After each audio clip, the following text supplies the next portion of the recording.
आ गया माँ बाप को देख के, फिर हम आगे बनते चले गए। आपकी माता जी डॉक्टर सुमन जिले के सबसे मशहूर और पुरानी गायनेकोलॉजिस्ट हैं। आपके पिताजी भी डॉक्टर हैं।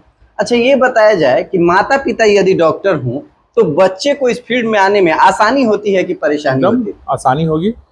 देखिए, दोनों चीजें हैं, परेशानी भी होती है और आसानी भी है। आसानी इसलिए है कि आप बचपन से ही इन चीज़ों को देख रहे हैं, तो जो मेडिकल का जो बेसिक टर्म्स होता है या जो भी सामान्य बातें होती हैं जो कि मेडिकल से रिलेटेड चीज़ें हैं, वो आप बचपन से ही सुन रहे होते हैं।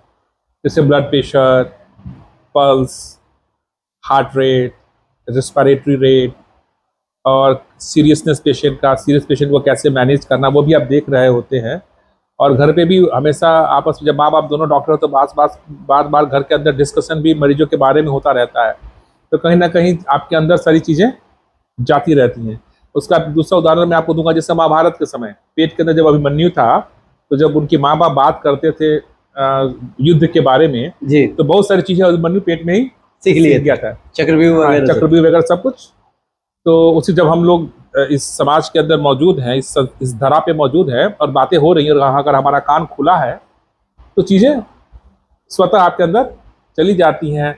जैसे जब मैं मेडिकल कॉलेज में था तो मैं देखता था कि बहुत लोग ब्लड से डरते थे, बच्चे घबरा जाते थे मेडिकल कॉलेज में, ब्लड क्या ब्लड क्या। हम लोग का बचपन से ही देखने का आदत, बीमार लोग में क्या देना, मेडिकल क्या देना, किसको बीमार मानेंगे, कौन सा वायरल फीवर है क्या, ये बचपन से बहुत सारी चीज़ें है। तो मुझे लगता है 20% नॉलेज, ट्रीटमेंट वाला नॉलेज वो आपको आ जाता है, तो ये आसानी होती है। अच्छा, कठिनाई इसलिए है कि जब आप डॉक्टर के बच्चे होते हैं तो समाज को आपसे बहुत ज्यादा अपेक्षा होती है, एक्सपेक्टेशन बहुत ज्यादा होता है, तो आपको मेहनत करके उस एक्सपेक्ट